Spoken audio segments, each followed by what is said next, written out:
lovely day!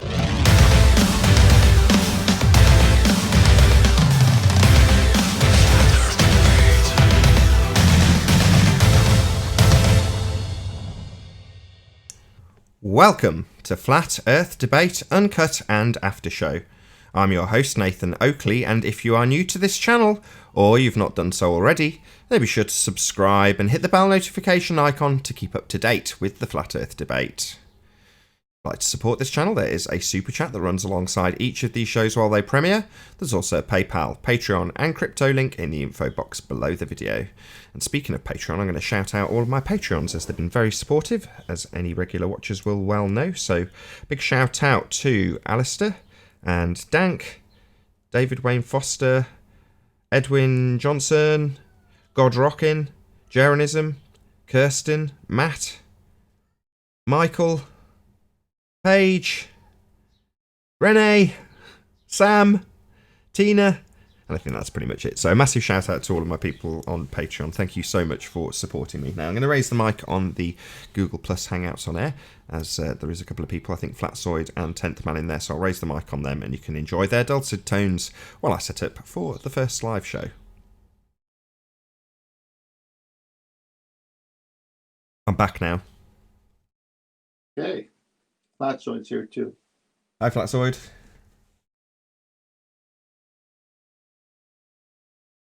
Good day, mate. Good day to you too. Good show on Ballbusters. Yeah, nice late entry from Ranty. Yeah, that was good too. Wasn't there one a long time ago where it was a radio wave just like that, line of sight, and it was like 2,000 miles or something? I remember at the early... I don't know about 2,000 miles, but certainly I interviewed Robin Poe and she had a 115-mile radio connection out in Italy, out in Ferrari. Okay. Well, I remember one in 2017 that was like, oh, what was it? It was so far away. It was like, come on now. Oh, I know what you're talking about. You're talking about them getting like ping between two microwave radio transmitter stations, and they're basically sending packets of data, and they can get an established connection over some ludicrous distance. Yes, I do. Yeah. I do know what you're talking about now. Yeah, without a repeater in the middle. Yes, yeah. Not strong enough to actually send any data, but enough for the two stations to communicate with each other and say, yes, hello, I'm here. Right. I mean, it was all those things early on in Flat Earth that just was so obvious. Yeah, I mean, the towers one, I had a quick look through the comments, and the only rebuttal was, they don't communicate with each other. It's like, so the civil engineer that talked about it is wrong. You know, maybe they don't now. I'm sure they've got different technology now, but ultimately speaking, that was their purpose. That was why they were built. So to say that that's not what they do is like, that was their purpose. Yeah. That's why they were built the way they were. Also, I'm glad we're on Coriolis for a while. Yeah, I think so too. It needs, hopefully over time, the argument will get more and more concise, and the end will come quicker and quicker and quicker. Because at the moment, it can get bogged down in doublespeak and obfuscation really easily by the opponents, the ones that are reasonably well versed in the rhetoric. Typically, they're not that well versed in the actual necessary components of Coriolis effect, and that's where you have to sort of argue with them. But I think as time goes by, the argument will become more and more concise, and people will pick up on it. And I can't remember who it was. It might have been one of my patrons. God, I'm going to get a stick for this. I'm not remembering, but somebody in the comments was saying that they'd gone to some dude that everyone's asking me to watch called Professor Dave or something to that effect.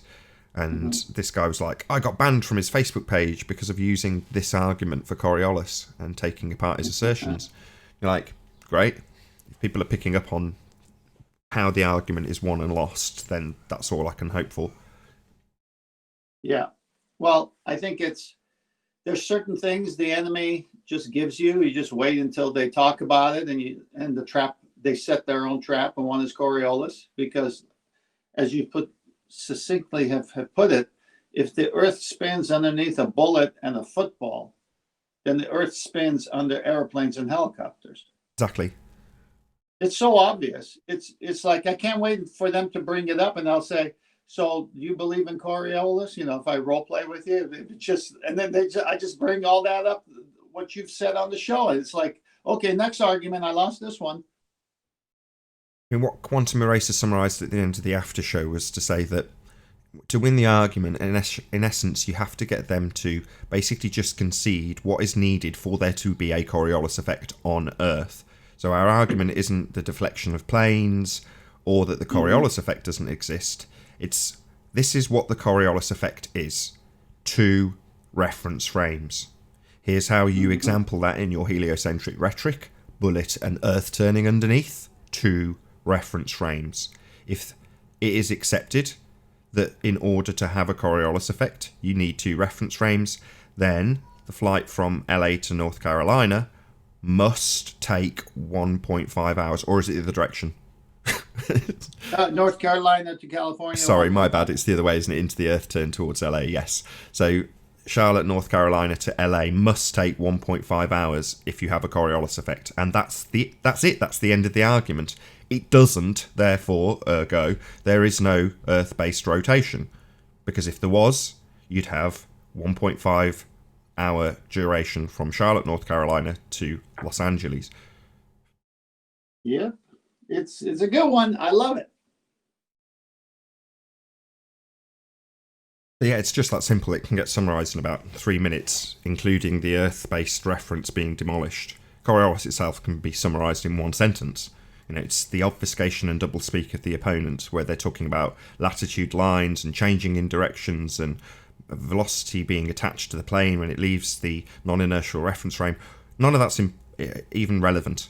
The only thing that's relevant is what is needed to have Coriolis effect. 2 reference frames. If you have 2 reference frames, the plane journeys would be reduced. Or you'd be fighting Earth turn. That's it.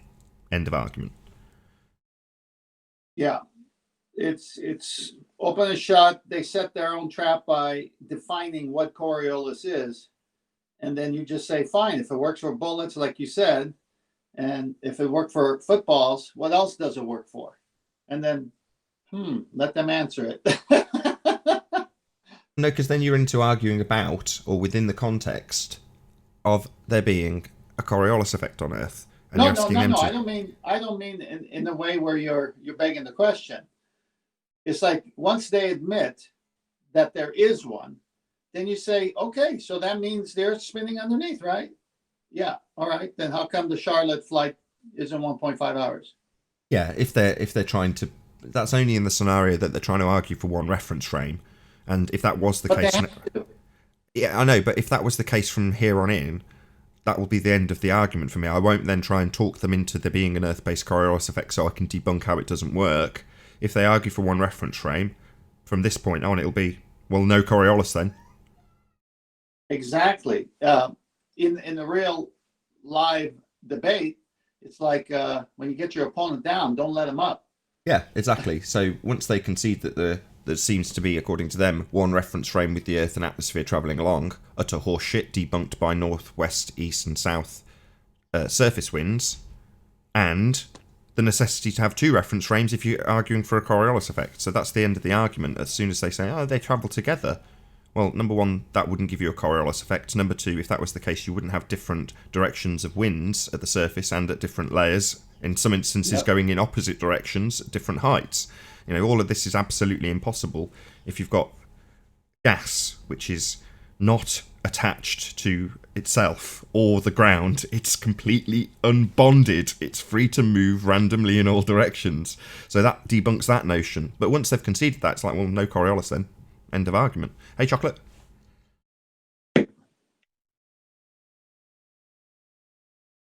Good morning. Wow, worst mic day ever. Nah, there's a lot of noise going on. I got some construction going on in the back, so I'll try to speak when it's quiet. Excellent. A couple of minutes and we'll be live. Just check on the Discord server, see if we've got anybody in there already.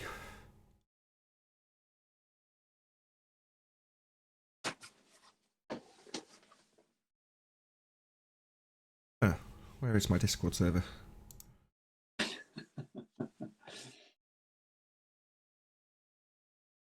You really think you'll have a Discord server? They keep chasing them away.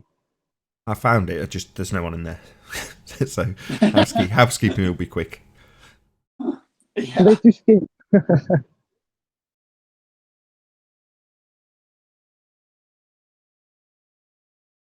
About 1 minute.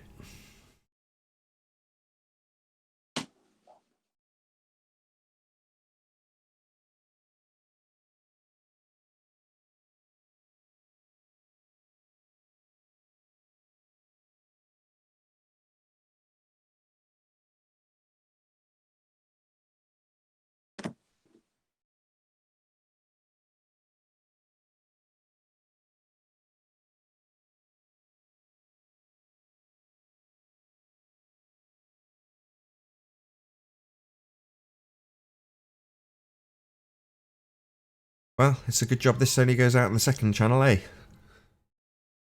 30 seconds. T minus 30 seconds and counting.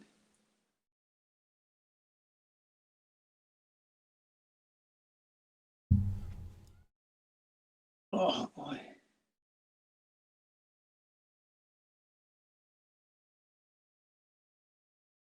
Well, let's hope this enthusiasm translates into the live show.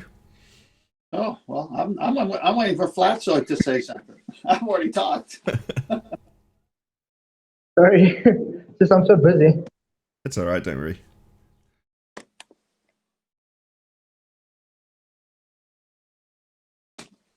I actually managed to finish the table. Yeah, Now I have to build another one. that was a car body that I saw, right? Yeah, it's like a Raptor kit. Got it.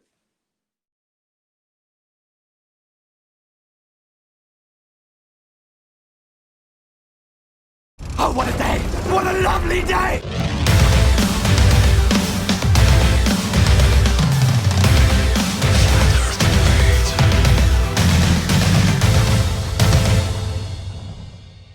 Welcome to Flat Earth Debate Live. I'm your host Nathan Oakley, and if you are new to this channel, or you've not done so already, then be sure to subscribe and hit the bell notification icon to keep up to date with the Flat Earth Debate. If you'd like to join the community debate, then go to nathanoakley.com and check out the Flat Earth Debate forum, which you should definitely all join. If you'd like to support the channel, there is a super chat that runs alongside each of these shows while they are live. There's also a PayPal, Patreon and crypto link in the info box below the video. Most importantly, if you'd like to join the discussion, simply mute the page you are currently watching, then click the link in the info box below this video to join the panel and express your views on the shape of the Earth. If you do join, please don't swear. If you do, you'll be ejected, and if you are, please don't try to rejoin the stream using sock accounts. You'll be warmly welcomed back on the next stream. Please also share the show on social media. Sharing the show obviously increases the live audience, but this in turn increases the chances of a more diverse panel, so please share the show. And one last time, if you're new to the channel or you've not done so already, then be sure to subscribe and hit the bell notification icon to keep up to date with the Flat Earth Debate. Now we are joined by Flatsoid, 10th Man, Ranty Flat Earth, Paul and Chocolate Sayin. Nobody in Discord yet, but feel free to join the public link if you're watching live. Hello, one and all. Hello. Oh, Good Mic afternoon. check. Mic check. Am I coming through okay? No. yeah. Yeah, you're fine, Paul. For making sure. No, it's all good. I'll just have another quick check on the Discord server to see if anybody's joined, and if not, we'll rattle off the housekeeping questions. They'll be quick if there's nobody else. No, there's nobody here, so I'll do them. No worries. Any signs of Earth curvature? Nope. Any evidence of axial rotation of the Earth-based variety?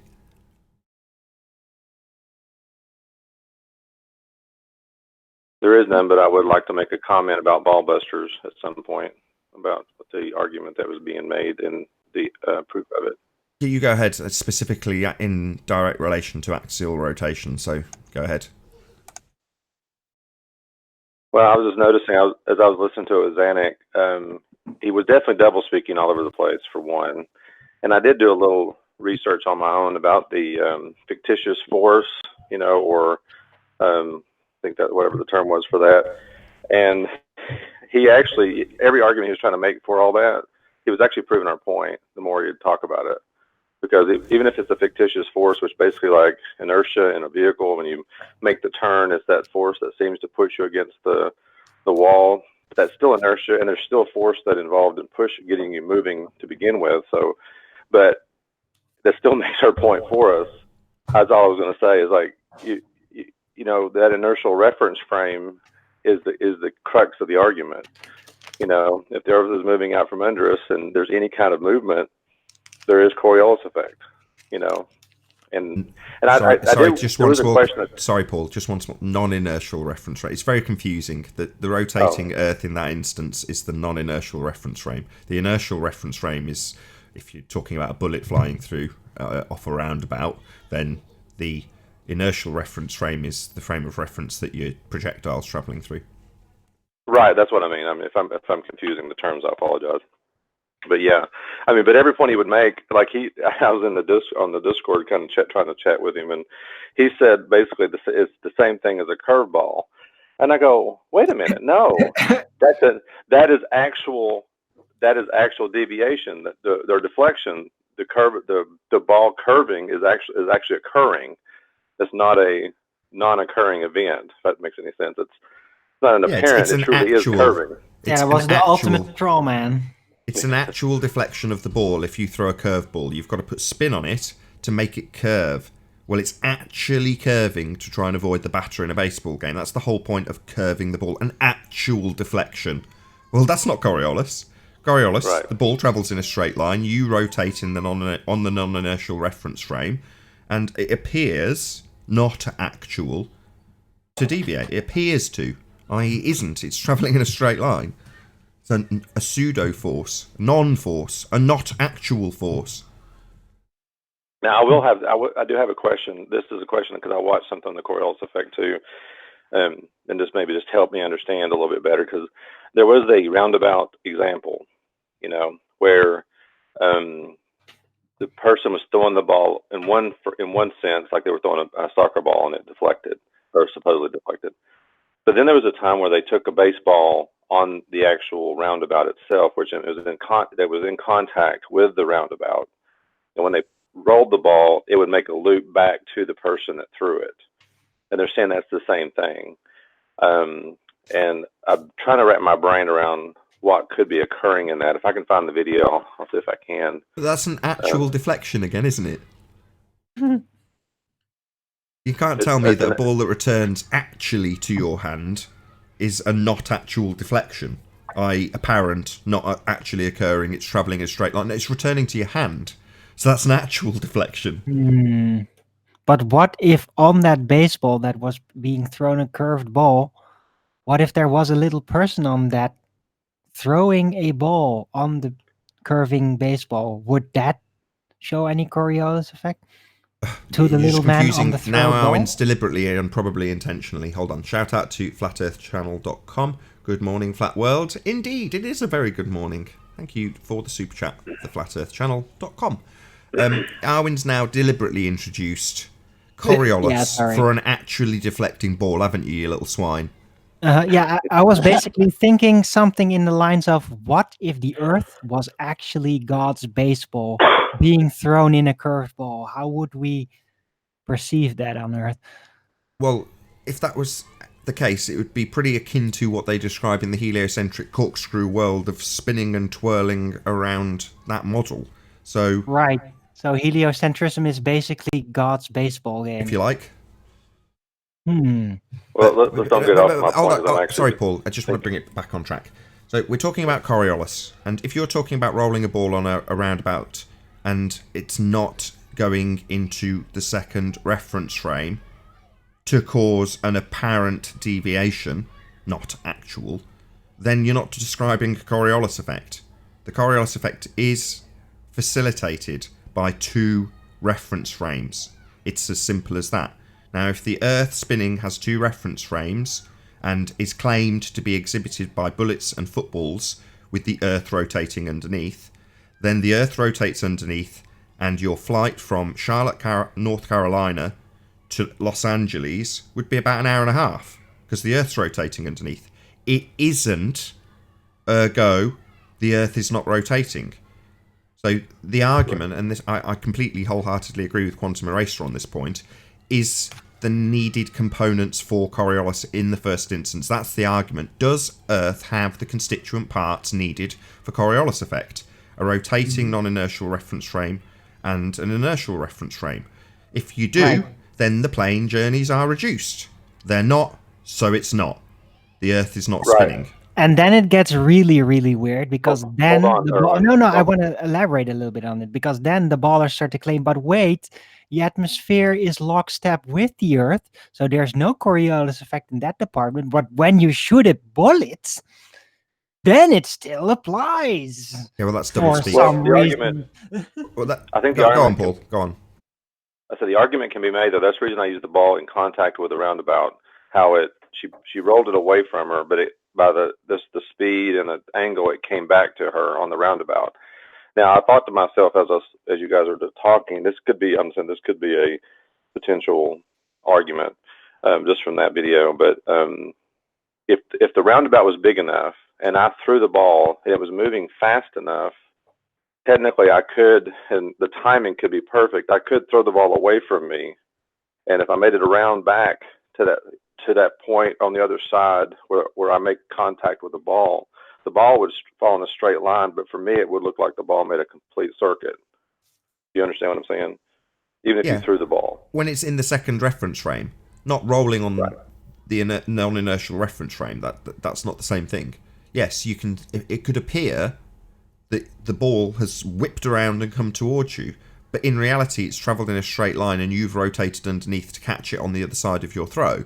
Well, that is the essence of Coriolis, the two separate reference frames causing it to appear like the ball comes back to you. It didn't, it just travelled in a straight line and you rotated to meet it on the other side of its straight trajectory. Right, but I'm just saying that could be one of the arguments against it at some point, I guess. Wow. But, And and I think too, Sorry, just a quick shout out to MC Universe. Clown shows, stop munching the crayons and smash the super chat. Well, I appreciate the sentiment, MC Universe. Thank you very much indeed for your super chat. Really appreciate the support. So does somebody that plays baseball also have to take into the spin of the Earth as they play a curveball? You've done it again, you little swine. You're not getting that past me, no. Right, let's not convolute the issue. We're talking about an apparent deviation due to two separate reference frames. That's it. If you've got that on a spinning ball Earth, then plane journeys must be reduced. That's it. That's the argument. What is the constituent parts of the Coriolis effect? Two reference frames, as detailed, with a very simple GIF. No direction of travel detailed, no equators, no longitude lines, nothing. Just two reference frames. If you've got that, plane journeys would be shorter. They're not, ergo Earth's not spinning. We move on with housekeeping, or did you have something to round out with, Paul? I was going to mention to Paul, I don't know if you've seen it, but there's a pretty good 1960s documentary, or I guess a little movie or whatever, called Frames of Reference. And they go into a lot of different types of frames of references and stuff. It's pretty awesome. no, if you could drop it in the chat or Skype it to me, that'd be great. He's at work on his phone. Maybe after. Yeah, it's pretty good. I found it on Yude's channel. It was pretty good. Nathan, I like to round off this point if I may. Go ahead, 10th man. So they say bullets because they're free flying. Then we know bullets are a lot faster than a football being kicked by a football kicker. And they say that proves the Earth is spinning. But then they did something a long time ago, which we're not sure if it actually got done, but they use it. It's called the Foucault pendulum, the apparatus. How fast was... So when you're looking at a bullet, a football, and an apparatus called the Foucault pendulum, they're stuck. They're saying that there's two reference points, and they can't get out of this argument because we don't observe it. Yep, the plane journeys would be shorter, or you'd be fighting Earth turn. Any evidence of a self-perpetuating molten iron core at the centre of a presupposed spherical Earth? Yes, there's Ow. new evidence come No to way. light. I- Yes. Really? Did you see the Alex Jones Show's Sunday edition yesterday? Did I Because Alex bollocks? had procured new, more detailed globe CGI to explain how the earthquake was influenced by the molten iron core and how that could all result in the entire Earth exploding. Of course, but did you see? Sorry, did you say it? could be? Did anybody see that? Could be? I didn't Just- record it. Did you say just could be? No, it was just more elaborate. Yeah, it's just like, oh, it could be, the National Yellowstone Park, boom, and everything goes to shit. And it's been a while coming now, so we're gonna blow up any second now because we're supposed to, according to how the world works. According that to kind of somebody thing. on Alex Jones, geysers in Yellowstone prove molten iron core. Is that what you're saying? In a very, very convoluted way, yes. That's garbage. I was really Yes, it is. disappointed with that. Yes, it is. Very disappointed, Arwen. You got my hopes up Sorry, so high. But I was really impressed by the CGI he showed to prove the layers. Like there were even like little numbers there, like, oh, this is the thickness of the Earth crust. This is the thickness of the core. It's like, it was hilarious. Did they have a unicorn fart layer? I didn't check. They could have a unicorn fart layer. I could just change one of their numbers and put it in the glossary. Unicorn fart layer. 12 kilometers thick. Prove me wrong. But at least if you want to see a really cool or hot looking representation of the molten iron core as it is presupposed to be in the spherical Earth, then definitely watch yesterday's InfoWars, because it was a giant piece just on that, because of the Californian earthquakes and everything, of course. Gotta get the But they fear brought porn out in. the CGI for that. Can't stop the fear porn. We are joined by Ping Pong Rob in the Discord server, so if you want to join in and answer any housekeeping questions from the Discord server, feel free. Any evidence of the distance to the sun? No, None whatsoever. About the R value, any evidence of Earth radius? Oh, by the way, talking about distance to the sun, did you hear my discussion yesterday on Jose's, Nathan? I had with didn't, but the I've got submarine something. guy.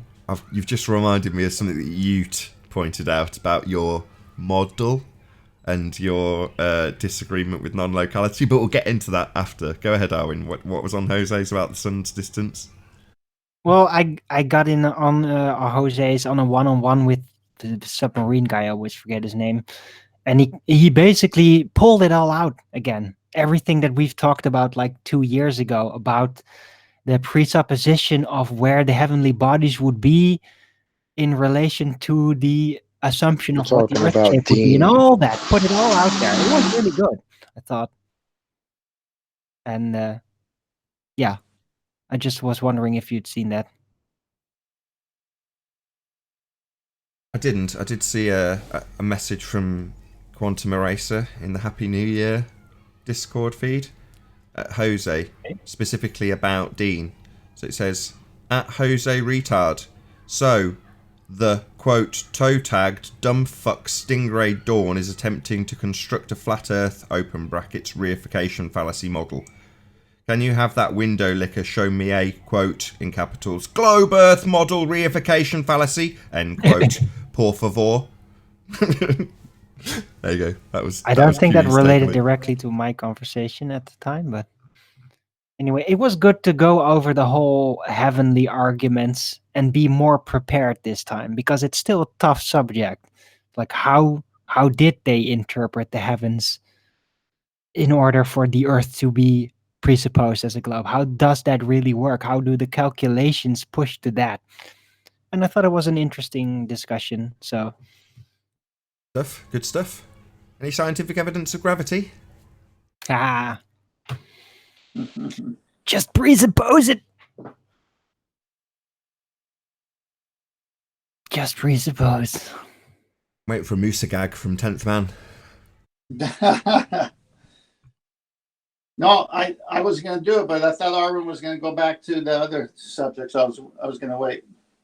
Right. Well, I just happened to have a very long or long 20 minutes, I think, on my channel. Somebody called in, or I called them on Skype, and we did talk actually about gravity and Cavendish and all the issues with that.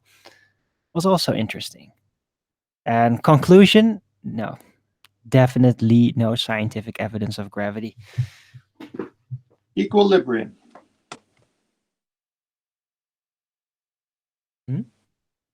Equilibrium and disequilibrium. That's what they're trying to describe. Speaking of equilibrium, any evidence that you can have gas pressure without the necessary antecedent of a container for all the fundamentalist religious zealots who believe the sky is a vacuum known as outer space? I thought for a Absolutely second not. there you were going to say any evidence of gas pressure. No, And then I'm not leave it at Spurs. Nope, not at all.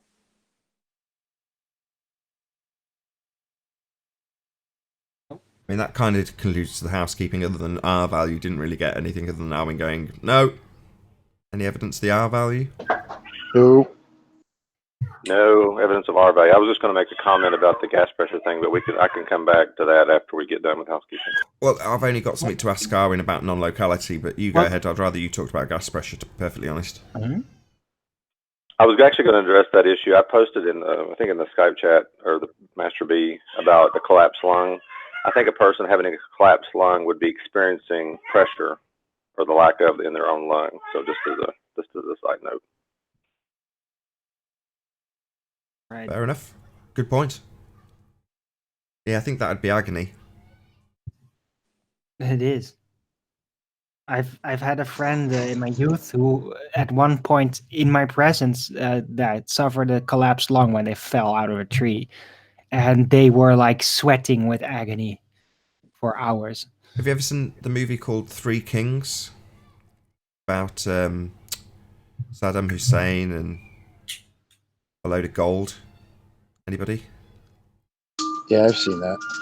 In that film, he gets shot in the chest and experiences a collapsed lung as a result of it. And the animation that they use for the bullet travelling through his cavity, his chest cavity, and then his lung collapsing is just, it gives me goosebumps just remembering it. Absolutely astonishing. He's there on the floor with all these people walking past, and then a medic eventually comes, examines him while he's in absolute agony with a collapsed lung. As you say, the air pressure forcing it to stay closed, and eventually releases the air inside his chest cavity with this little pin that he puts through just to equalise the pressure.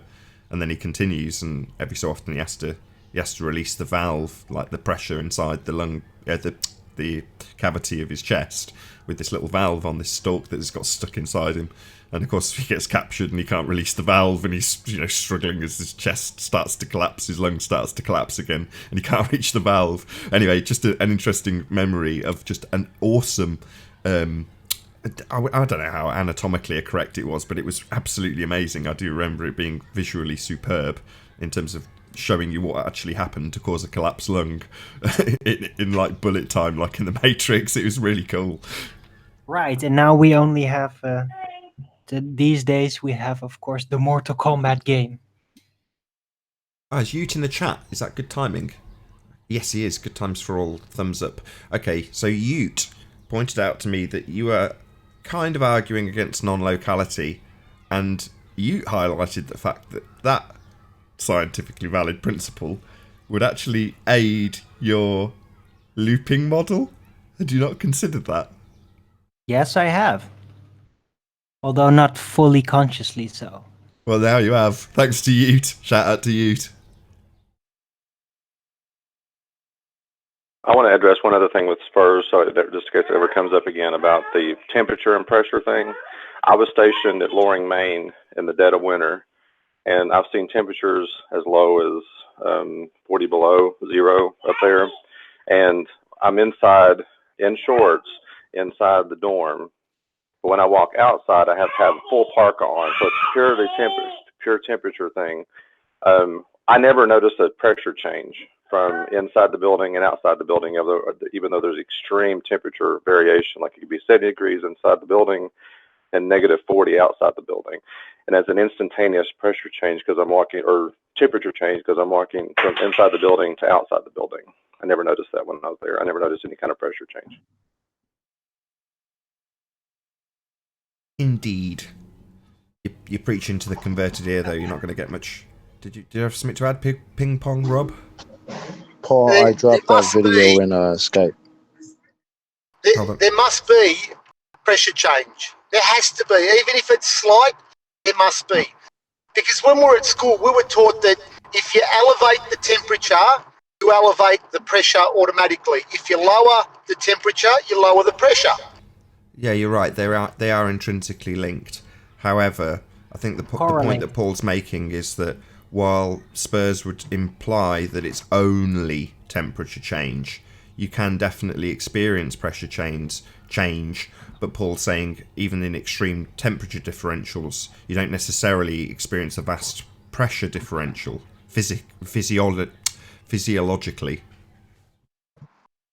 What happens if you go 30, 40 kilometres up in the air? How cold does it get? Yeah, very. They are, as I say, you're right. They're intrinsically linked. I don't disagree. Hey, Righteous Force, can you hear us? So he's got a point. He does have a point. The only thing is that the difference might be so slight that it's negligible. Indeed. Yeah, I had this exact discussion, I think it was on Ballbusters a couple of weeks ago with Adam. He made a point, and I had to correct him and say, yeah, there is going to be a certain amount of pressure change when you've got that temperature differential, but it's negligible. And he concisely summarised it, included the fact that they are, as John puts it, attached at the lips, and then made his disclaimers, and then made his point, which is to say that in that particular scenario, which I can't remember, there wasn't a great deal of difference, even though there's a vast temperature change. But yeah, you're right, they are intrinsically linked, and I think most of us would not deny that, with the exception of Spurs. Yeah, and I agree that there's a pressure differential, but it is the experience of that pressure change is what I'm driving at. So exactly. If you were to believe Spurs, he was stating that you can have a convertible airliner and be okay at those heights. Yeah, you would just need a heater. Yeah, he says the window could be open. There'll be no difference. Good morning. Morning, Brenda. What are you morons on about now? Why did you start with an ad hom, Brenda? What gives? Because I don't respect you. Because you're a liar. So wow, that's a good what start. nonsense are you spreading about Feelings mutual, pressure? Brenda. Then leave, Brenda. If you don't like it, don't respect it. You'll never find out because you're not asking. I'm offended, Brenda. Yeah, that's too bad. What nonsense about pressure, right, are you spreading now? Can you have pressure? Funny when somebody like you need a speaks about container, nonsense, right? when you say things like shoe is a phenomenon, and then you have the gall to come in here and tell us we're you morons. didn't listen. No, it's not even that. Ridiculous. She's presupposing that we're talking nonsense when she doesn't actually know what we're I already talking know about. that. Yes, I am presupposing it because you people Yeah, are because you incapable don't know of what we're understanding talking about. Basic science.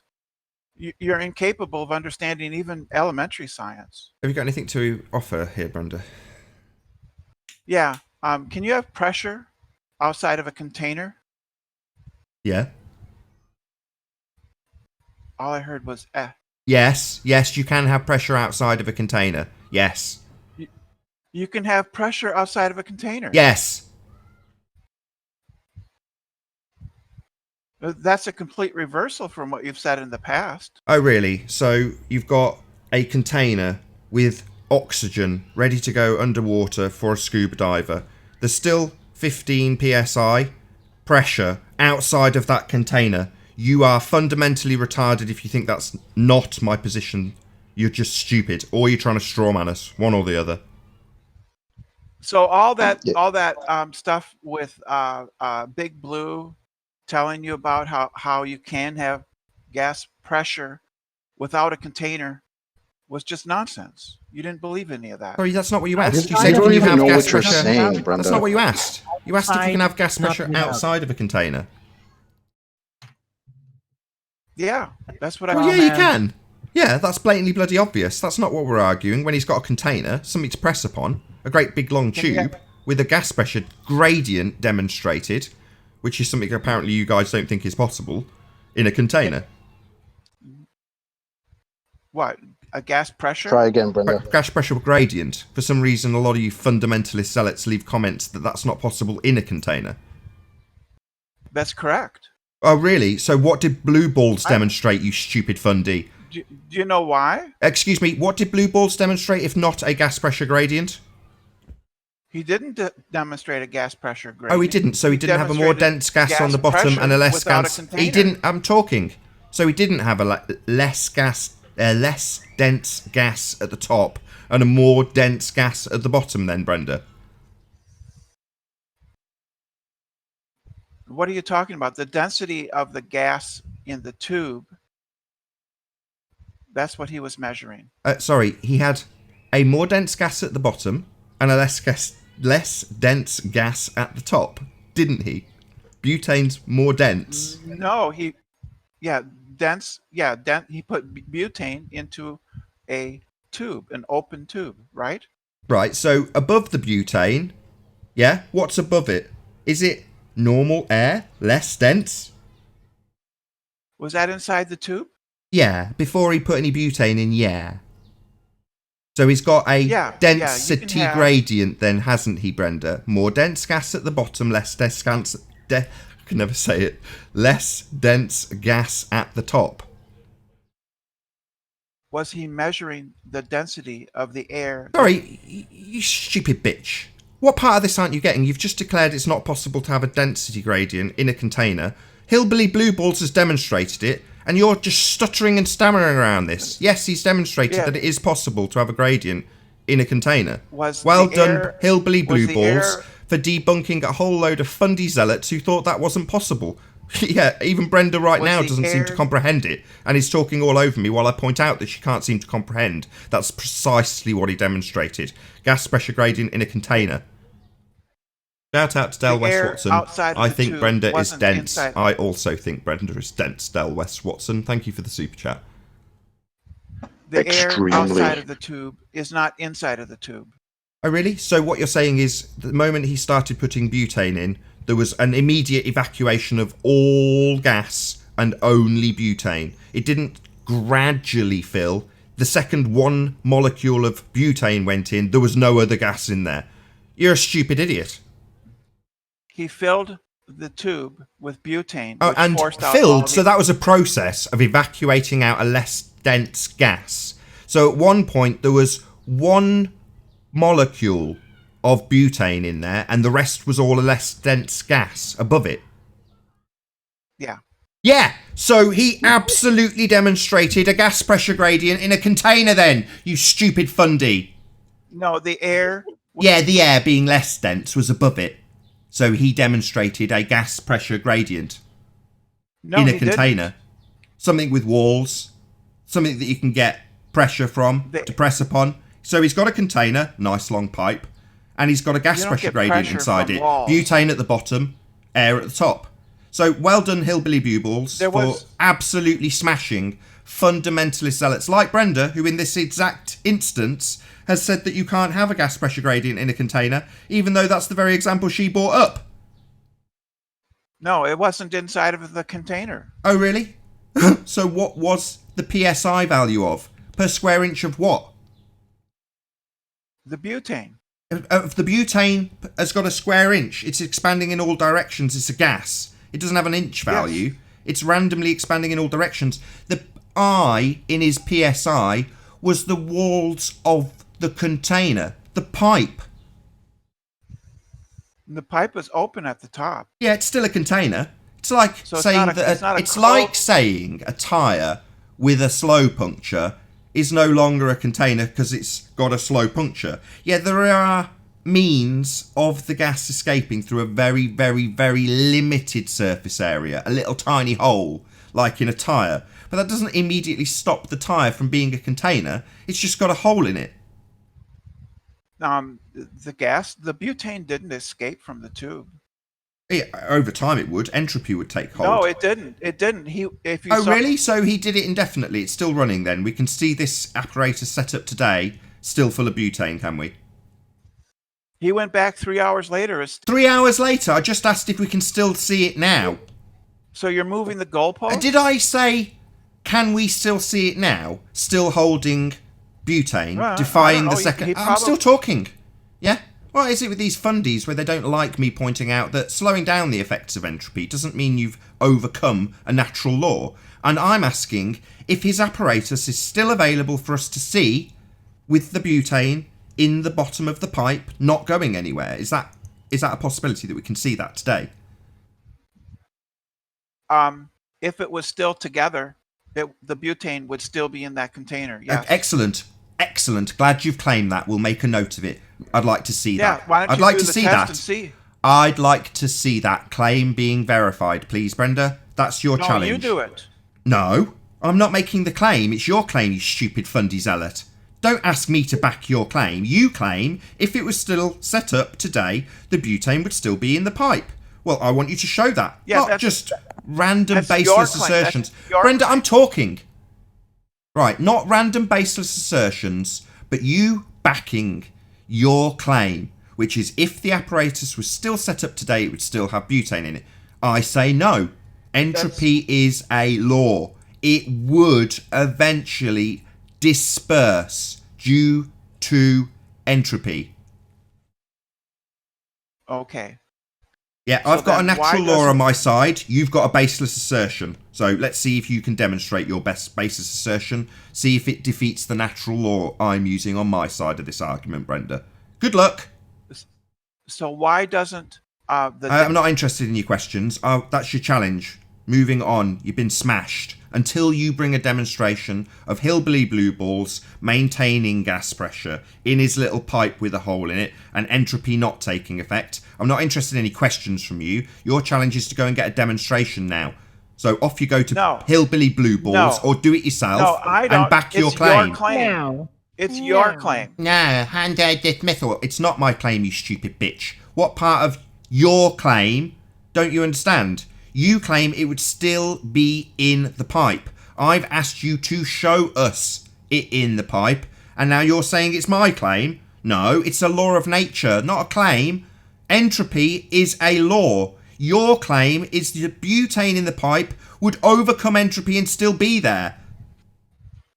No, you don't understand entropy at all. Yeah, the gas would fill the space. Yeah, that's what I understand. That's a law. You think I don't understand? You think your defiance of this law is going to be tolerated without an actual example of it? No, sorry.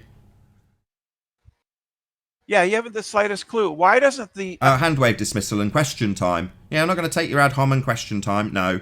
Yeah, you're going to go off and get a demonstration to back your absolute baseless assertion whenever or not? you feel like it. How is that fair, Nathan? What, that you back your fundamentalist zealot claim that you can overcome entropy, a natural law? Yeah, that's totally unreasonable. I should just accept your baseless assertion, shouldn't I? No. Who on the panel thinks we should just all accept Brenda's baseless assertion that flies in the face of a natural law? Yeah, I'm totally agree. I'm on board with that. Okay. No. Well, there's another fundy on the panel to back But your you claim. talk over me. Off you go then, Arwin. Go and back up Brenda's claim that entropy wouldn't take effect in Hillbilly Blue Balls gas pressure gradient demonstration. And wasn't the name of that video gas pressure without a container? Yeah. And I remember seeing two containers in that. Yeah, it's without a container. Yeah. Yeah, Brenda. What was the thing the butane was brought in? What was that then? A tube. No, the thing... Listen, try to pay attention. What was it bought in? Oh, it was bought in a... container? I don't know what it's bought in. A container? It wasn't bought in a bloody wheelbarrow, was it? Uh-huh. Right, so it was bought in a container. Yeah. Right, and then he transferred it through a pipe into a container with a hole in it. Is that really a container? Yeah, it's got a per inch value for gas to press upon. Walls, in essence. Yeah, that's definitely a container. It's just got a hole in it. Like a tyre with a slow puncher. No, but he showed a video of you claiming that. I couldn't give a shit what he showed. This is absolutely irrelevant to the argument. It makes absolutely sod all difference what I said. He's claiming he's got no container. That's nonsense. The container is the pipe. It's got a PSI value. Simple. Is this the video from a few months ago where he had that pipe running up the side of his house? Yeah, is that pipe. one? Yeah, that's what we're talking about. Brenda doesn't think the pipe's a container. No, you don't think it's a container. Yeah, it's a container. Because sorry, Brenda's just claimed that I think it's not a container. And the gas butane are two different densities. Hold on. It acts as a cap on the top of the pipe. No, it doesn't. I've got the yes, it does. definition of a container on screen. The Would you agree butane will sit at the bottom of that pipe. It will release over time. The but butane filled the container. Go on, Paul. Oh, so it is a container. Yeah. Hey, Brenda? I just got the definition of a container on screen. I just want to see if they would agree with that definition. Container. You want to read it, Paul, for the benefit of the people in Discord? It's a coffee cup, a container. Okay. Yes, a coffee cup is a container. Shut up. An object that can be used to hold Paul, she's not going to let you. Something. Hold on a second, Paul. What's your problem, Brenda? He's reading out a definition of container. You've asked if a coffee cup's a container. Yes, it is. Go ahead, Paul. An object that can be used to hold or transport something. A microwave glass container is considered a container. A large box or a standard design, a size used for transportation of goods by road, rail, sea, or air. So anything that can transport or hold something would be considered a container. So yes, my coffee cup would be considered a container. So would a pipe. Yes, but that's not the question. Oh, the question is, how can you have gas pressure without a container? And you've come along and told us that he demonstrated gas pressure without a container. Now we've established, as I declared initially, that he has got a container. He transfers it from one container into another container with a hole in it. So there is not a demonstration of gas pressure without a container. But what he does do is absolutely verify the blatantly obvious that you can have a gas pressure gradient in a container, the necessary antecedent to have gas pressure in the first instance. So yes, he demonstrated gas pressure gradients in a container. That's what he demonstrated. He didn't debunk me. He didn't answer my question. He didn't show gas pressure without a container. He just confirmed that a gradient's possible. We all knew. He did. He was debunking you. He was debunking He actually you debunked and your himself claims, twice. which he showed in the video. You claiming that an aquarium without a lid on it is not a container. You claimed that that was not a container. Oh, that's contextualized, Brenda. So if you've got a gas, something that can expand in all directions, then you'd need to contain it in all directions. Otherwise, the molecules will bounce off a bit of the wall of the container, and then when they go to bounce off the top, they'll just escape. So no, for a gas, something that can expand in all directions, no, a fish tank wouldn't be a very satisfactory container. Unless it was an extremely heavy gas, and you created an artificial gradient by having it at the bottom, like with sulfur hexafluoride, or butane. So if you fill the fish tank at the bottom with butane, it would still be a container, but it just wouldn't be held very well. It would dissipate eventually over time. Right. But the butane would sit at the bottom. The density differences, the air and the atmosphere at the top of the fish tank and the butane coming in at the bottom are two different masses, and they would dissipate over time. But essentially, it's a container.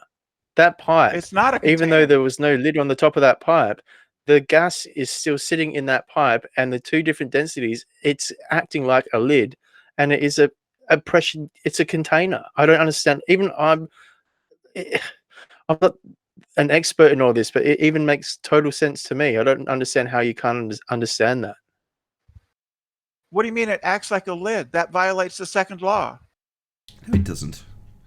Yes, it doesn't. does. It violates it's still going to escape over time, but it's holding it in there. That's why you've got the pressure. It doesn't. The point is, it doesn't escape over time.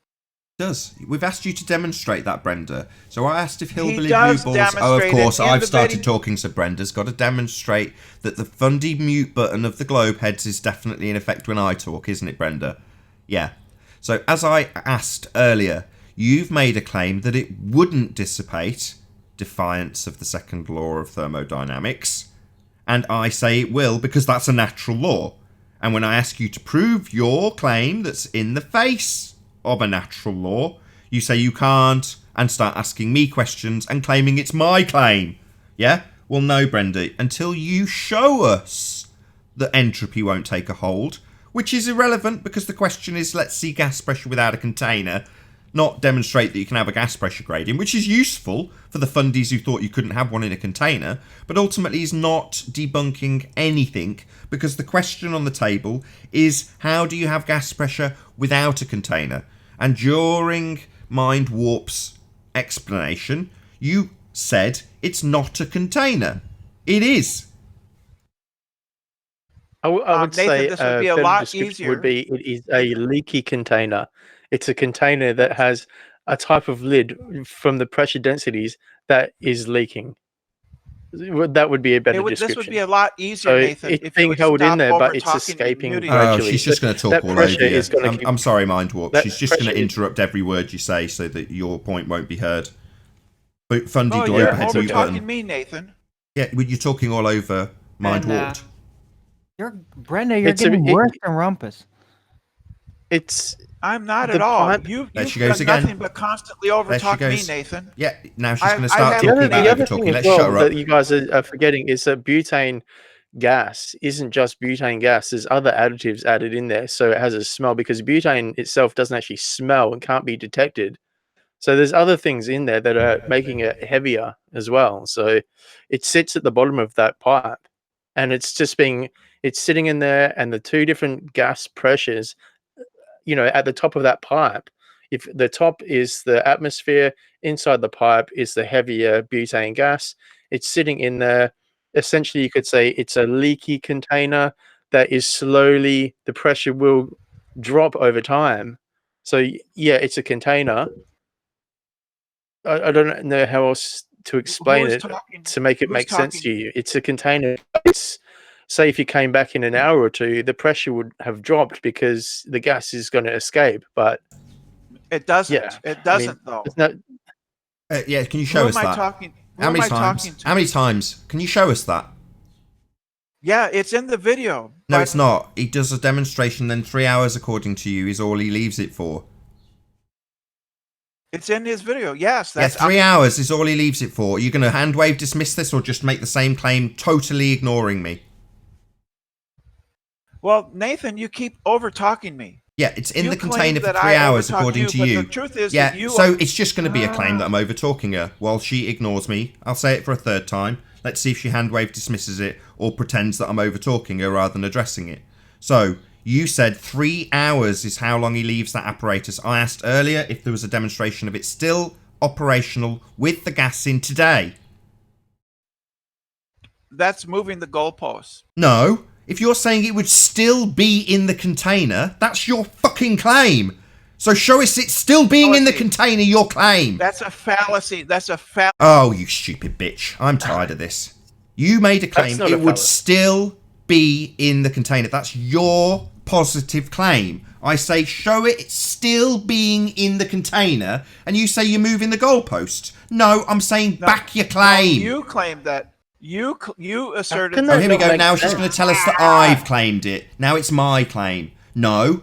The second law of thermodynamics is a law of nature. The gas has got gaps in between it, even though there's a density gradient. It can still fit between the less dense gas. Over time, the interaction between the molecules will cause the butane to disperse. The fact that it's in a very long pipe will slow down the effects because there's only a very small hole for the two different gases to interact and for the butane to escape.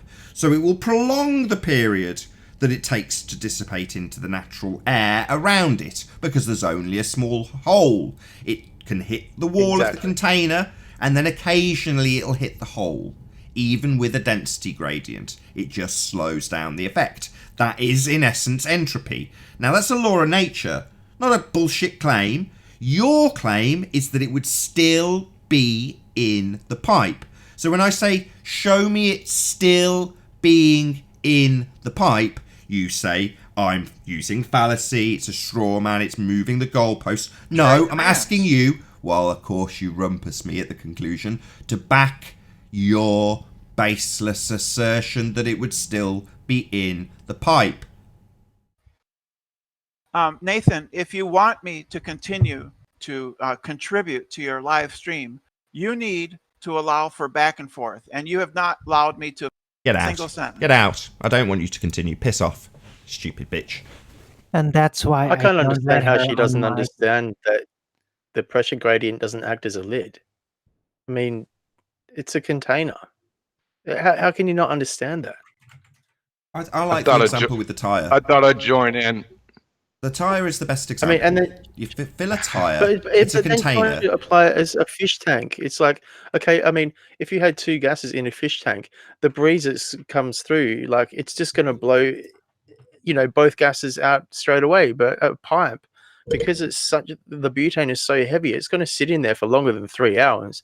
If they want to demonstrate this properly, it needs to be done over at least 24 hours. Well, make the pipe like you say. 6 foot in diameter and 3 foot tall. Yeah, exactly. Right? It's Hey Nathan, can you share my screen when you get a chance? So skinny. Sure. Go on, Mindwarp. I was just saying that pipe is so skinny, and because butane is such a dense, heavy gas, it's essentially capped and stuck in there. And it, like you said, you explained it perfectly, Nathan. It will dissipate over time.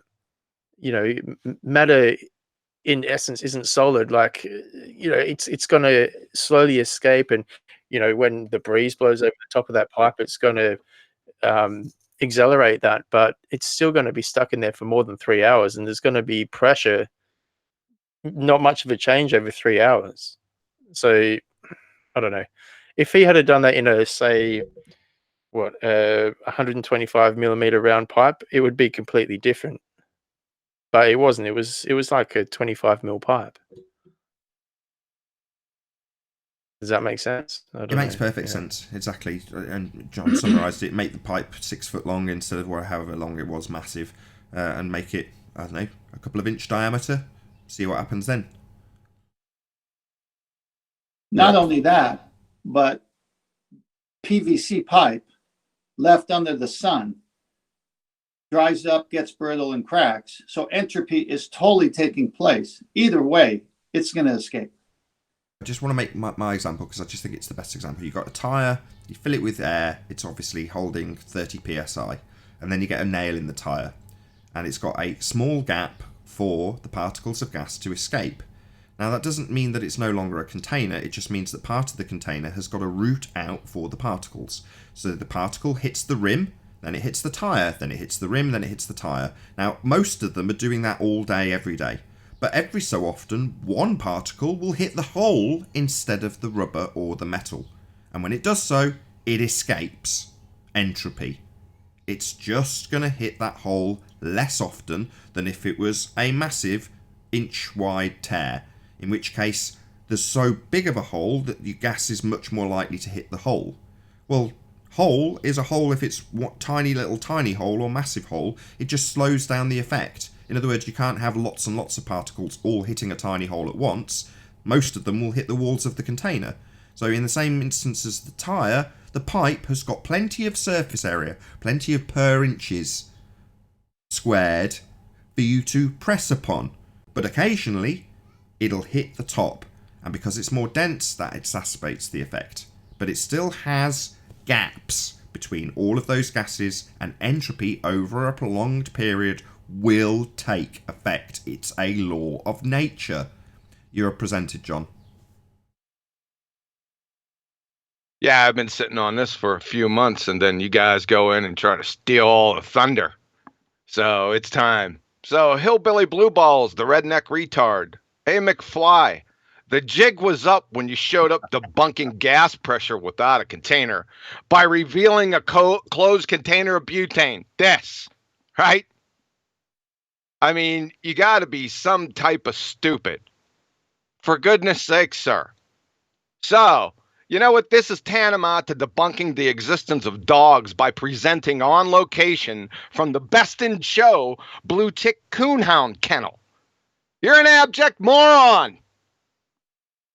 That's it. Short and sweet. Love it. And like I said, just make the pipe, 6 foot in diameter and 3 foot tall. Let's see how long that lasts. And remember, entropy is directly proportional to time. Thanks, that's it. You want to present something, Paul? Understand that that's not a container. I don't understand why either. You've said it. It baffles me, and I could hear it in your voice mind walked while you were talking to you. Like, what? How can you not understand this? Well, I think she's just here to be a contrarian. Want to present something, Paul? Yeah. Brenda's a professional strawman crafter and a red herring salesman. A red herring salesman. I like that. And a strawman crafting hobbyist, He builds strawman all day. He's gotten quite good at it.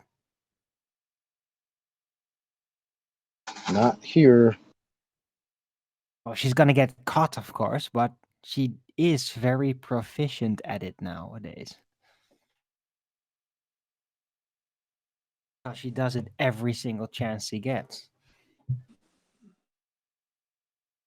Yeah, I tired of playing martyrdom as well. If you want me here, all are welcome. If you don't want to be here, sod off. If you're going to just come and constantly misrepresent my position, well, that's your argument that you're making. No, it's not. Oh, well, I claim it would still be there now. Well, let's see that. Oh, you're moving the goalposts. Demanding that I prove my claim. Sod off. As soon as you have a rebuttal, it comes across as an attack, doesn't it? It's like, oh man, come on, you can't win. Yeah, you can. I don't think they understand the difference again between demonstration and explanation. I think she still falls into the explanation issue. And anytime you try to cause her to demonstrate it, she calls foul.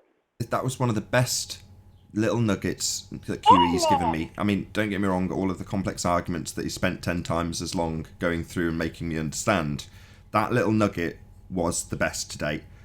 Don't just accept a claim. Claim. Support. So, baseless assertion. The butane would still be in the pipe. Now let's see you support that claim. Oh, that's moving the goalposts. Oh, right. Yeah, usually on your fundy channels, you make your baseless assertion and lots of little parrots nod along. Nobody asks you to prove your bullshit. They just say, oh, yes, of course. Let's detail this and discuss it in depth. This baseless assertion with no evidence. Would the butane still be in the butane container if it had a small hole? I think given enough time, that butane container, the canister itself, would succumb to entropy. That's exactly right. That's the guy who did this experiment had to have a container with no holes in order to transport the butane. Even the canister itself, yeah. Let's pretend for the sake of argument that you just left that canister to its own devices, precisely where it was, out in the elements. How long do you think you'd come back in 100 years and go, oh, I'll fill my lighter up with this? No. Entropy would take hold and the gas would eventually disperse from that container. The container itself would eventually disintegrate into the ground. You'd lose the container itself, given enough time. Yeah, if they really want to prove their point, go put a hole in the butane container. But at the moment you buy it at the store, then bring it to your house, let it sit there a couple of days, and then do your little experiment, as you call it. See if you have any. Yeah, why do you need the long pipe when you're supposed to be demonstrating gas pressure without a container? Well, you're just transferring it from one container to another. Nice that he demonstrated a gas pressure gradient. To be honest, it would have been you know, he'd have got much more notoriety if it wasn't for the fact that Zachary Zabala, aka Good Times for All, hadn't done it already. It should be renamed How to Demonstrate Gas Pressure in a Leaky Container. Yeah, but it's still a container, and he's got a gas pressure gradient. Exactly. They should just How to fall back demonstrate to how walking gas pressure will outside. decrease in a leaky container over time. Go on, Owen, you can get the last word before I ask the Nathan Oakley Right. audience to stay tuned. I think they should give up on the pipe dreams and just stick to walking outside. And with that, I will say, if you are watching this on the Nathan Oakley premiering stream, then stay tuned, as there will be an after show to follow. However, if you're watching this live on Nathan Oakley 1980, this is where we bid you farewell. A huge, massive, enormous thank you to all of you tuned in, smashed the super chat, liked, commented, shared, subscribed, and all that good stuff. Be sure to check out nathanoakley.com and the Flat Earth Debate Forum, which you should definitely all join. A massive thank you to all of today's live panel for making this debate possible. I've been Nathan Oakley. Stay tuned if you're watching on the premiering stream, and I'll see you all in the next video. Oh, what a day! What a lovely day!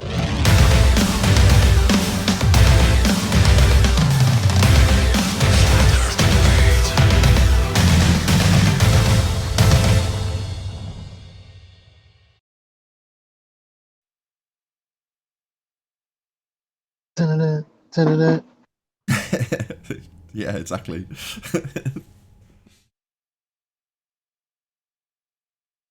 Makes your fillings teeth if that's been left on a tab. You go, oh yeah, I'll watch the debate later. I'll leave that open on a tab so I don't forget. And then the show starts. Dun-dun-dun! Dun-dun-dun! It certainly gets your attention. Right. But Nathan, I still don't really get about the Coriolis effect, right? So, and this is kind of a I can hear you smiling. You know I can hear you smiling, right? Damn it! We all I'm can. transferring images through sound only. That's just. I had sales training on how to read people over the telephone, Arwin. So, you know, the fact that I can't see your face doesn't mean I can't hear you smiling. Right. But what I'm wondering about is how can the atmosphere rotate lockstep with the Earth, yet when you fire bullets, they still have the Coriolis effect applied to them, according to people. Yeah, maybe ask someone. Let's see if there's any Globers. We might get an answer to that question. That's a pretty good question, Arwin. Oh my God! As soon as the live show finishes, have you seen how many people are in Discord now? It's like, what the hell? Oh, sorry, I wasn't in there. Do you want me to transfer those guys? Yeah, stick them all in, if you would, into the after show, so that I don't have to unmute them one at a time. But the second the live show finishes, now there's 1, 2, 3, 4, 5, 6, 7. Oh, I think there's like full panel 10 as the show ends. Thanks a bunch. Why is it the only brave soul is Brenda? They're already in the after show. Oh, are they? Yep. Somebody Betty moved just them. moved us. Somebody moved them. Betty did. I don't see her in here. She's Okay, go ahead. Sorry. live stream Yep, they're already in there. chat. Hey, do we have Spanish today? We do have Spanish today. We do. What time you got to go? I think Entropy moved them in the after show. There's maybe the Discord. What do you call it? Discord channel, Discord server. The Discord server owner, I think, is just lurking, probably. So, how long you got until por favor? I will keep the after show going for another, I don't know, half an hour maybe. Yeah, it's something to present, but did anybody in the Discord server hear Arwen's question? Preferably a globe head.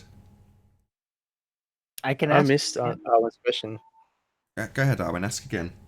Right. So my question is from what I understand of what the globe's supposed to be according to the Globers, is that the atmosphere moves lockstep with the rotating of the Earth. So there's no Coriolis effect from planes and all that.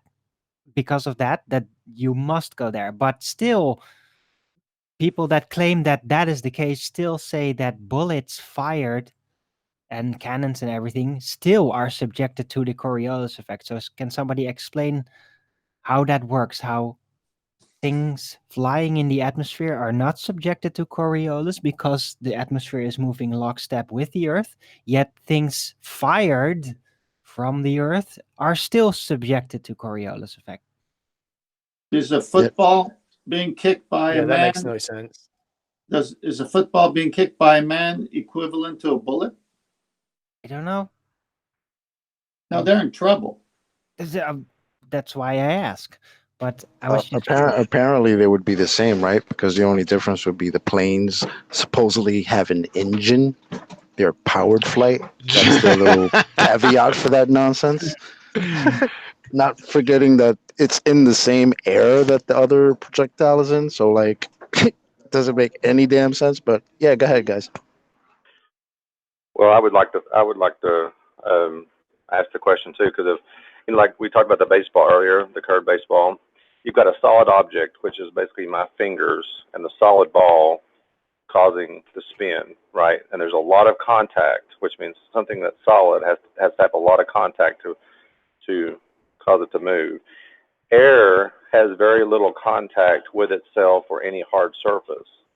So how does that occur? How do you cause something to move lockstep with it if there's very little contact? Because air's in motion. I don't get it. Didn't we go over this in Ball Busters for the last 3 weeks? Oh, yes. I know. Yes. That's just gonna sidetrack my question. Yay, but stay tuned this week because I have a new 5-step plan. If there's no spin, the flat earth wins. So, Ball Busters, Saturday, 2 o'clock, 5-step plan. Be there or be sphere. If there's no spin, flat earth wins. That's going to be the title. So it's a flat earth roulette? Yeah, kind of. Flat earth is winning. We ain't spinning. I forgot. Yeah, I saw that in the comments. The That's ace. Who can you name who was the person that said that? Me? I forgot. It was one of the super chats on I think Ball Busters. Yeah, it was a Ball Busters super chat right at the end. It was maybe Del West Watson. I don't want to get it wrong. I can't remember who it was, but yeah, that's great. Flat Earth is winning. We ain't spinning. Shout out to John. That's all too late, man. Go on, 10th man. Oh man. Go on, 10th man. It's never too late, man. What was the purpose of the Foucault pendulum again with the torsion bars? How fast was that moving? That's not Foucault pendulum with torsion bars. That's Cavendish. I'm sorry, Cavendish. My bad. What? Don't bring up Cavendish. Well, I mean, you got an extreme. You got Cavendish. The Reverend John Michel Cavendish. Not breaking. That is, wow. Just trying to finish the statement here. Right. Yeah, but get it right. It's Reverend John Michel Cavendish. Thank you. Thank you very much. Michelle Cavendish in the shed, all the way to a bullet, and everything in between. We'll stop at the football being kicked. No. But- Okay, but- my bad. Right, I'm going to have to give you another correction. So you're right the first time. It is the Foucault pendulum that you're using to reference this. You're killing me. So yeah, the point of the pendulum is to demonstrate that you've got two reference frames, and the non-inertial reference frame turns underneath the pendulum, causing it to look like it's deviating to knock down those dominoes, but it isn't really. It's travelling in a straight line back and forth according to them. Well, because it's such a bollocks, it's attached to the building, right? Well, that bollocks is easy to relinquish if you have to use something to tie them to their own rhetoric. So their rhetoric being two reference frames, and the pendulum is just a useful fundy globe head assertion that you've got two reference frames to tie them to that with. Alright, so we've got two reference frames, right? The pendulum swings back and forth, doesn't move left or right, but because the Earth turns underneath, it knocks down the dominoes when it's appearing to swing off its path, left and right. Right? So if that's the case, then you've got two reference frames. Well, if you've got two reference frames, you'd have Charlotte, North Carolina to LA being 1.5 hours because the Earth rotates underneath.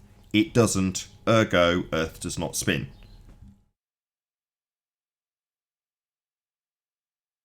It was awesome. Precisely. Jaren played the Planet Walk toe tag when I killed him on the Coriolis. It was pretty awesome.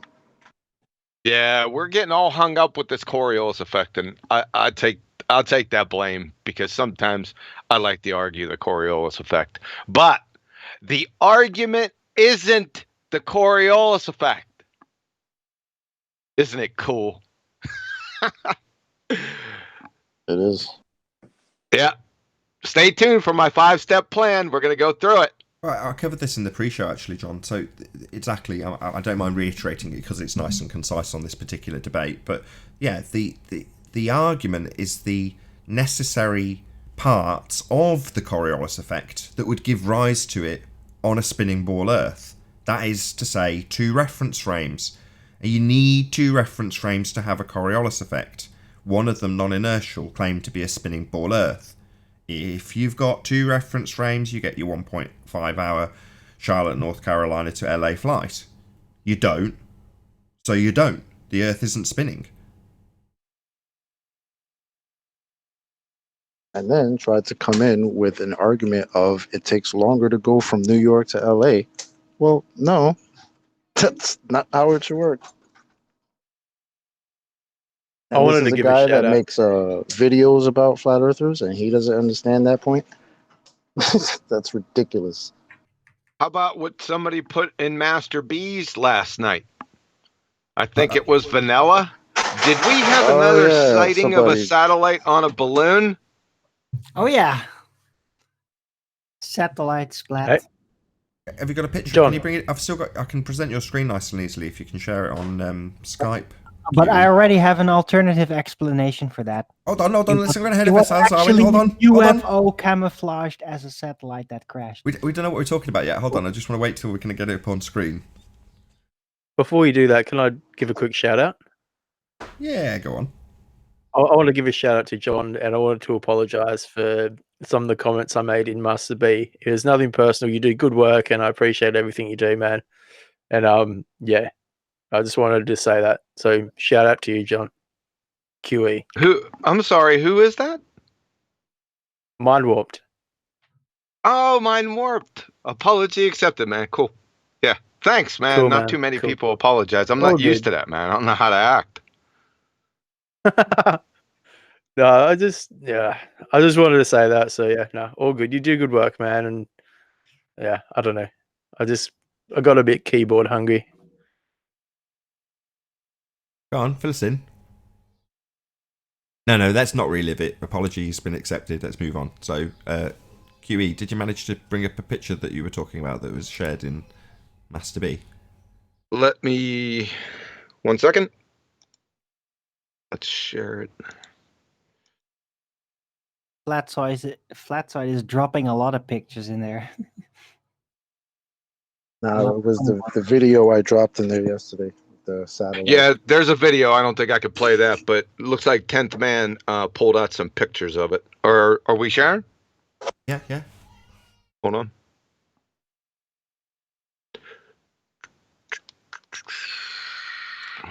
Oh, cool. Check that out. I don't know how good a quality that is. Just taking them from the video, right? It's just pulled some screenshots. That's perfect for me. I won't get any copyright infringements for playing stills. Yeah, But- I think Vanilla can speak to this a little bit more. Where was this at, Vanilla? Why don't you give us pedigree information here? Damn, I forgot the name of the country. Spanish speaking. But yeah, basically it just something that looks like a satellite fell out of the sky with a balloon attached to it, and these guys found it. Can I give my review of what I think it looks like? It's not going to be UFO this time. This is pretty old, this video. I've seen this one. I think it actually looks like somebody put his satellite dishes onto a home trainer, added a plate to it, and then said, screw that, and just threw it all out. It looks... Can I play devil's advocate just for a second? Just before you do, so what you're saying is... It really looks like... Hold on. You're saying that the cost of sending it up on a helium balloon was cheaper than calling the council to remove his old junk? Is that what you're saying? Not that's also a good one, but I was rather just trying to look at what it looked like, and it just looks like a really clumsily. I'm almost in doubt if it is actually an original satellite or somebody just made something to kind of look like a satellite.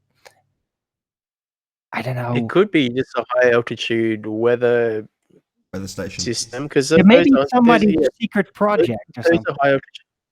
Those are high altitude balloons, and there's a couple of them there, and those things aren't cheap, and you need to use a lot of gas to fill them. So those alone, you're looking at, say, a good $5,000 to just get the gas and the equipment just to get this thing up in the air. So that'd have to be some kind of government or university like weather monitoring system, high altitude. That's in my opinion anyway. Go on, Paul. Yeah, if it's real. Go on, Paul. Well, that was my point. I mean, I remember Mark Sargent several years ago shared the Google Loon satellite that they discovered in Brazil. So this, to connect this with the government, you've got to have something actually showing, like either showing this manufactured in a satellite facility, or actually a marking saying at some point maybe made at NASA or NASA property or something like that, showing that this is a government, because it could be a private organization that's doing this. So just to be devil's advocate a little bit. Even a university, it could have just been something like that. They were just, something as simple as that. It wouldn't. A university could do something like this, right? Because it doesn't really look like a typical standard satellite design. There's even such a thing, really. But for example, the Australian news report of a satellite being launched through a balloon, that one didn't have a look like this at all. It's much more really. So, devil's advocates. How about these? Yep. Yeah. No, I would agree with you on those, John. I'm talking about that one specific, not that one. How about there. that one? Hmm. Give your devil's advocate take on that one. Oh, I think that was definitely government. I'm right there with you. I'm talking about that one specific. I mean, to be honest, I'm not saying that the government doesn't launch high altitude balloons. Of course they would. I mean, it would be much cheaper doing that than sending rockets up all the time. But that one there, that was private. That wouldn't have been the government thing. NASA is the largest consumer of helium in the world. Think about that, folks. But it's not exclusive, right? You could get helium through the right sources, even through school. Yeah, that's not the point. They're consuming Question is more helium. why? Why would they need all that helium? Yeah, well, it makes sense. I'm agreeing with you. Like, it would be cheaper to launch satellites in high altitude orbit like this than send rockets up all the time. So satellites probably are, I mean, that clearly is a satellite, and that's a high altitude balloon. Yeah, sorry to interrupt you. How about that moron? I can't remember his name. On Ranty's channel, he kept on bringing up Doppler shift with his GPS signals. Hey, if you're listening out there, Crayon Muncher, for one, we never claimed any Doppler shift. You did. We don't explain claims that we haven't made claims for. So, if you're listening, come on the show and present your Doppler shift with your GPS. We want to see all the data. And then after you prove your claim, I'll pummel it. Okay? Clown. Another interesting point that I wanted to raise, bit of food for thought, is 5G, right? So this 5G that's coming out, if this would just go in hand with what this is. This is launching satellites cheaply with high altitude balloons, which makes way more sense. Less cost, sending spaceships up and into the sky vacuum, as Nathan would call it. It's just not viable. And the other thing is 5G, right? When 5G is launched and all the cities that actually have 5G, satellite signals such as GPS and things like that can't actually penetrate through the 5G signal. This is actually a proven fact. So all GPS, for when 5G is launched, has to be ground-based and run through the 5G network. So all those GPS satellites basically in city areas are going to become pretty much useless. So, why would they go and spend all these billions and billions of dollars launching rockets into the sky vacuum with GPS satellites and then launch 5G and then make them redundant? But Doesn't make any sense. Well, what makes you think that the original GPS signals are coming from satellites in the first instance? Why wouldn't they just be part of the same? It's ground based. I already think it's ground based, but people think that there are satellites that are doing your GPS signals. It's ground based. That's why when planes go over, they go away from land, that the signals are lost, in my opinion, anyway. Yeah, it's ground based. Lorenz was the original ground based system, and it evolved from there. Yeah, but it's just like another fact to just debunk that there are satellites, GPS satellites, is that the signal cannot penetrate 5G. So Mike Moore, do you have a citation for that we can look at? Oh yeah, I'll try and find it. I haven't got it here, but yeah, I'll try and find it because it's interesting. But the quality that you're going to get from 5G for it being so much smaller wavelength is the detriment to that is that it's very, very, very short range, unlike 4G and 3G. So you're going to have loads of transmitters with a very short range. Yeah. Which ultimately means that pretty much the air deployment of this system is impossible. It's not achievable. Can't get the distance. Yeah, they can't penetrate it because the network is so close together. Like you say now, with like here in Australia, the 4G towers are like kilometers apart, whereas 5G, they literally, I think they're like on every corner. They're so tightly interwoven that it's just the signal just can't get through. But you appreciate what the main purpose short of 5G range is, right? and very thick in band. You know what it's going to be used for, right? It's not as it's currently being pitched. It's a weapon. Go on. It's a weapon. Well, okay. Well, that wasn't what I was going to say. Conspiratardia aside, it's for the cars. So automated cars will require that system to work, and they're going to need it absolutely everywhere.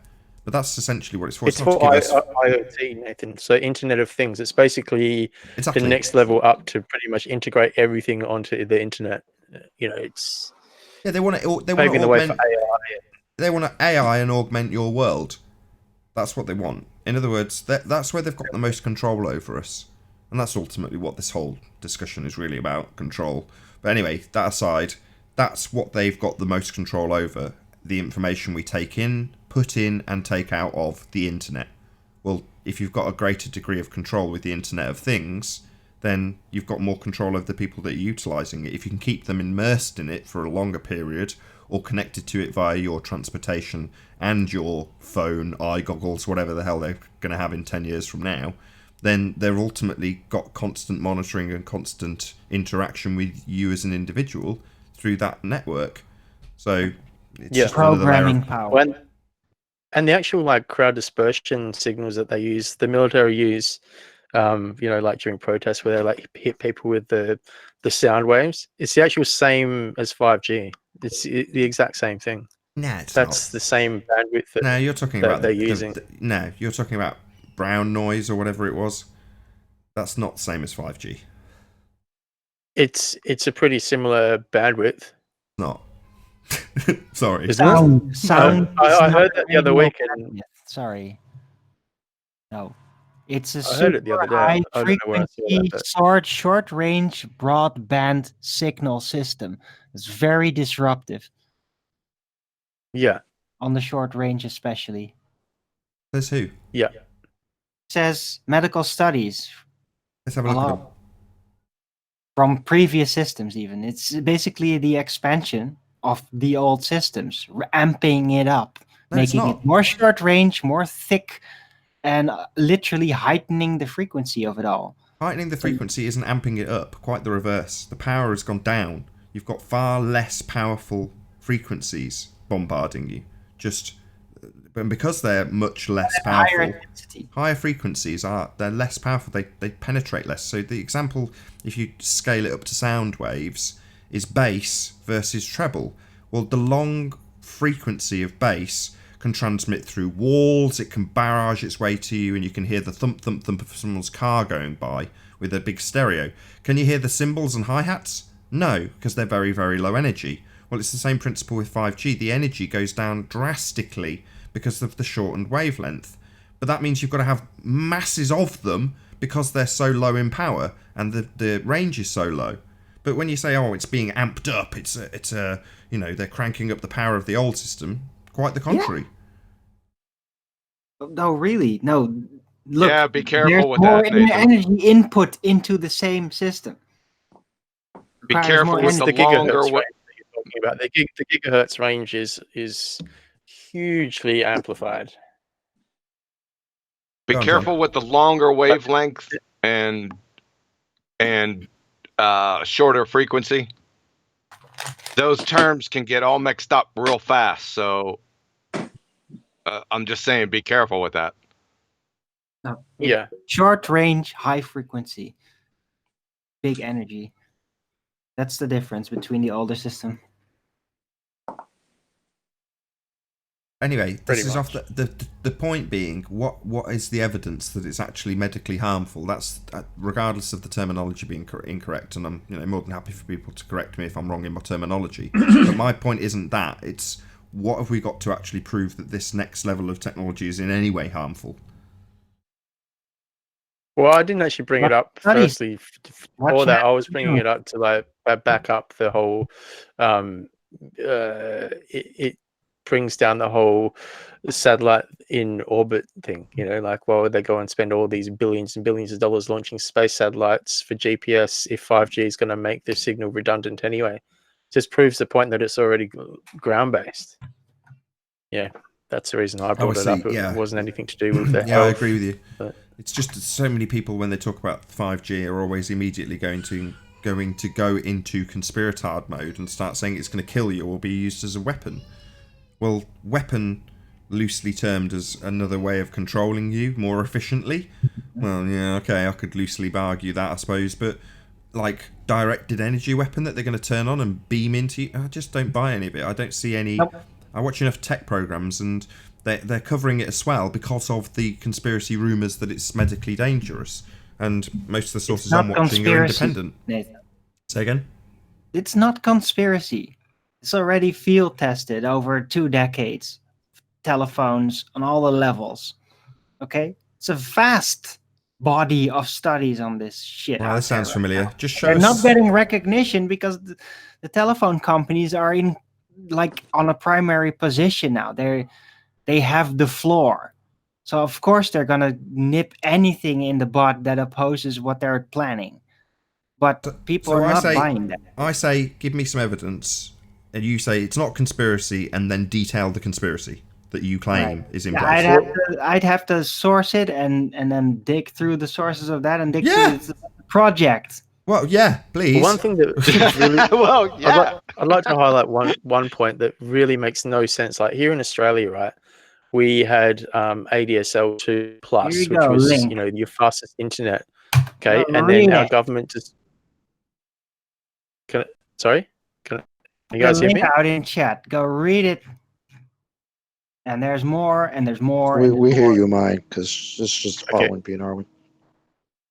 Yeah, so basically, the Australian government, prior to just spending billions and billions and billions of dollars doing fiber to the node, which is running from the exchange to the node in every suburb, fiber optics, and then we already had copper running from those to the house. So it was fiber to the node, and then if you wanted fiber from the node to the house, you had to pay extra. So it was the national broadband scheme, and they spent billions and billions of dollars, and you can get 100 megabytes a second. Now, this is still going like it's 2019 and it's not even going to be finished until 2022. And now they're going on and saying, okay, yes, now 5G is here with speed tests of up to 3 gigabytes a second. Like, why the fuck? Sorry, I know you don't like swearing, but why the fuck would you go and spend all these billions and billions of dollars building the national broadband network and then go and bring out 5G? Like, what doesn't make any sense at all. I don't get it. I'm actually in the telecom industry. I might be able to answer possibly along those lines. Like, I work for a company locally. I'm not going to give it away, but it's a local telephone company, and we do own a cellular system, but there's a disconnect. Like, I mean, we're not going to build a 5G network, and actually we're overbuilding currently fiber optic network in the current copper neighborhoods. So I think cost effective for let's say the company I work for is to develop the 5G technology to work, they would have to spend that kind of money to do so, and cell companies already maybe have the infrastructure to develop the 5G because that's what they've pretty much investing their business in. So I think some of it's just a business stance, not necessarily, why do this, why do that. I think it's just a business standpoint, looking at this from what I see going on within the industry that I work. Hey, Nathan, before you close out, give me a minute. No worries, I'm just reading this from Arwen.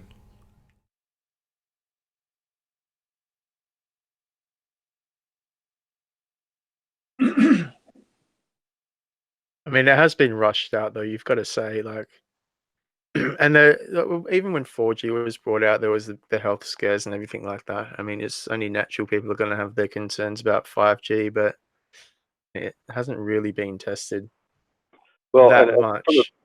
Purely from a business. Sorry to interrupt. Sorry to interrupt, Arwen. So you've sent me this article which I read through. It made loads of baseless assertions and then gave a link, right? The link was to CBS Sacramento. Questions raised about 5G health risks months before Sacramento launches the service. This is their citation for a claimed connection between a group of firefighters who have one tower outside. So this is their citation for the entire article you cite. Halfway down the article, I'll just read you this paragraph. Research has been done on the effects of cell radiation, but it has been inconsistent. According to the National Cancer Institute, quote, a limited number of studies have shown some evidence of statistical association of cell phone use and brain tumour risks, but most studies have found no association. End quote. From, according to these guys, the National Cancer Institute. Oh, wow. So the National Cancer Institute is... That makes sense. This is your citation. I've just read through it. You didn't give me a citation. You gave me the whole reference. I read it and then went to the first citation it claimed to prove. Arwen, I've just spent 10 minutes reading it. Can you not just let me summarise it? So I've read it through. They give one citation. Their entire article that you posted is purely based on this set of firefighters. There's nothing other than baseless assertions throughout the entire first 50% of the article. And then when you finally get to a reference that cites what they're claiming proves 5G is causing this stuff, it's one group of firefighters who've had 5G installed outside and now claim that they've got health effects connected to it. No actual causation shown, just a claim by some firefighters. That's it, one instance. Yeah, that's the one example they gave. I've heard one many example others, with no causation demonstrated. None. No, but that's just one article. And then literally the first thing that popped up in the list, there's 20 pages of this stuff. Well, I've done that multiple times, what you've just done. That's why I did it on the fly, knowing that I'm recording. Because I've done that loads of times. Read the scaremonger fear porn. When you get down to their actual links to where they claim they're demonstrating their studies or their case study groups, they're absolutely tiny. And the only quote in there from an actual credited body a cancer institution, says there's no link. In quotes. What do you want? That's what I see all the time, but people keep telling me 5G is going to kill me. I'm like, well, not from what I've seen and not from what I've read. But there we go. I keep hearing it. Just saying. Yeah, right. Well, there's also basically holistic approaches to it, and they claim, and I kind of support that even through my own practical experiences, that constant exposure to, for example, cell phone, Wi-Fi radiation is basically could be considered as a cumulative carcinogen that together with any other situations in your body will aggravate things. Okay. And when you take that away, it goes away. Get me the death stats for people who've had brain tumours caused by EMF or whatever they're claiming it's caused by. I don't have any stats. Did you actually know that there's only two? There's only two things on Earth that are not carcinogenic, and I can't actually remember what they were. But yeah, pretty much everything is carcinogenic. I think I know. No, there's claims that everything is carcinogenic in some way. But I've met people that have been phone addicted and that were already diagnosed with brain tumor. That was 10 years ago. Oh, and what was his name or her name? I don't know. Okay, Some girl I met. I've had a brain tumor. I had a benign astrocytoma removed from the right cerebellum when I was 14. That was the size of a lemon. 20% chance of survival. Had it removed, nothing wrong. But they don't know where it came from. I used to live in a suburb in Western Australia called Forestfield, and they used to have the high. This is actually what the doctors said, because they didn't know what caused it, and it happened really, really fast. Where I grew up, there were the high voltage, really, really, those big, tall, high voltage power lines on the metal structures.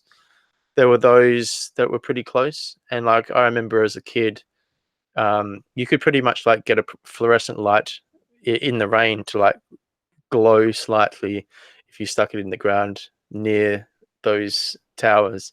Wow. So the doctors said the doctors actually said to me is they don't know what caused it. It could have been those. It could have been that. It's all highly speculative. They don't know. I'm lucky to be alive, but yeah, we just don't know what caused it. One of the doctors actually said to me that up in the hills there's a rock that when they're hot and the rain hits them and the steam comes out, that actually is highly carcinogenic as well. And I was like, really? Okay, interesting. The doctor telling me that, but in the end, they don't know what it was. There's a thing out there that can determine cause and effect. You know that, right? Even in the medical community. Yeah. But I was going to say something about that, Paul. Even, it would be very, very difficult because of ethical issues to isolate that cause. Because what would you have to do? Well, you'd have to kill off quite a number of patients to establish that you've got the correct cause of the effect. My brother beat me over the head with a cricket bat when I was 8. I remember that. Maybe that caused it. I don't know. Sorry to my brother if he's listening. It's not your fault. Or any combination of things. Or what about the things you don't know? Exactly. Right? So in that instance, you could actually have cricket bat round the head have to be eliminated as one of the possible causes. So that means that one of your test subjects has got to be subjected to constant cricket bat round the head just to eliminate it as a possible cause of the effect. I have a nomination. We could go over to Jose Retard's channel. There's a whole slew of them. Bring Brenda over. Sorry, Brenda. Hey, don't forget about me before you close just about to. So you want to present something? No, I don't want to present anything. I want to make a correction because I think we just accidentally strawmanned Arwen, because his problem the other day wasn't entanglement. He said that he had a problem with particles being in two different locations at the same time. That's the superposition. So he's correct that there isn't particles in two different positions at the same time. It's just the way they describe superposition in the wave function. Now I'm totally confused. No. Now that's blown my mind. What? Is that better? Arwen, No, is that better? not at all. Probably for Arwen, because he's often more educated in this than I am, which is why he's a bugger. No, I don't understand. What do you mean? So, superposition and entanglement. Can you just... I've got about 5 minutes. Is it quantum entanglement you're talking about? Specifically superposition. Yeah, it was Arwen, because Arwen stated that his main problem, and correct me if I'm wrong, Arwen, was that the idea of a particle in two different locations at the same time. Yeah, that was one of the original points that put me into the doubt zone. Yes. Right. So that's not entanglement, Nathan. We're talking about superposition there. And that's just a mathematical description of the wave function. That is superposition. So there aren't two particles.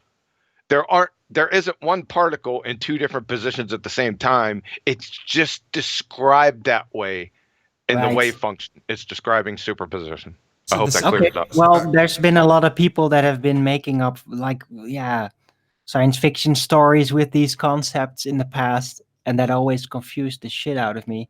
Because they did describe it as if two particles would be... They would basically go out presuppositionally speculating on about it in a science fiction way. Wait, are we talking about the particle that supposedly gets split?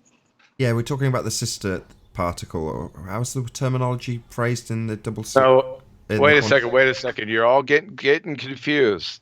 His problem was one particle in two or more different positions at the same time.